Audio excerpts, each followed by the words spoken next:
Muhammad's first impression of his revelations was that they were demonic in origin.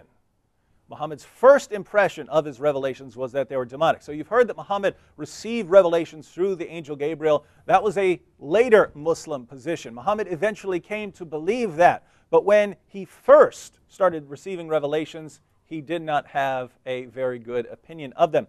And let me go ahead and read the passage. This is from Ibn Ishaq's Surat Rasulullah.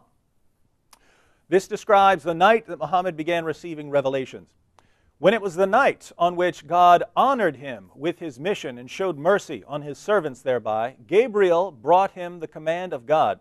He came to me, said the apostle of God, while I was asleep, with a coverlet of brocade whereupon was some writing, and said, "Read." I said, "What shall I read?" He pressed me with it so tightly that I thought it was death. Then he let me go and said, "Read." I said, "What shall I read?" He pressed me with it again so that I thought it was death. Then he let me go and said, "Read."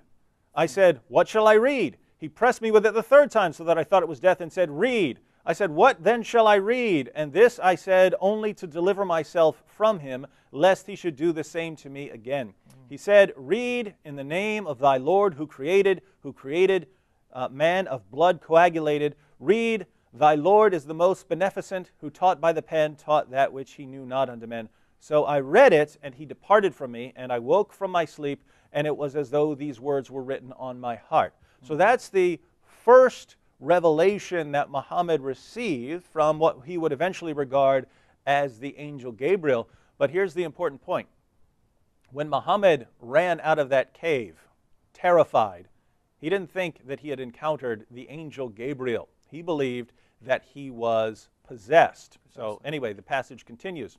Now none of God's creatures was more hateful to me than an ecstatic poet or a man possessed.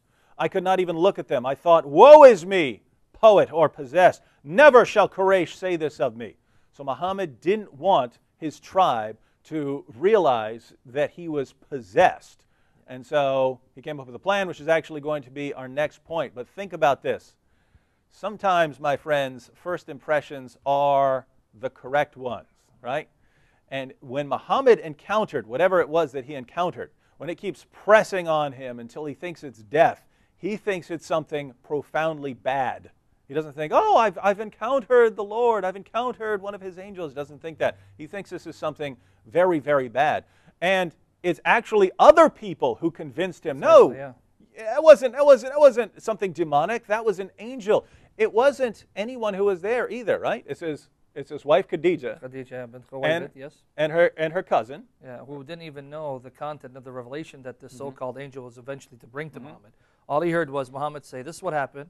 And according to the tradition, Waraqah bin Nawfal says, that was her cousin, who supposedly was a Christian who studied the gospel, if what you tell him is the truth, then the same namus, meaning the same lawgiver that appeared to Moses has appeared to you, and you're a prophet to these people. Yeah, so the ultimate credibility of Islam doesn't go to Muhammad, it goes to Khadija and her cousin, right? Yes. It goes to Khadija and her cousin, because they're the ones who said, "No, you've just met an angel."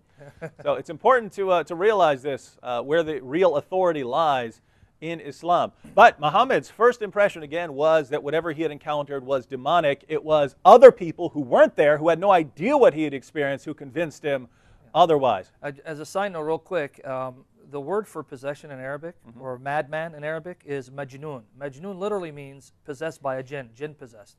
And from a Christian perspective, jinns are nothing more than evil spirits or demons. So Muhammad actually is recorded in the Arabic as saying, "I'm majnoon," jinn possessed.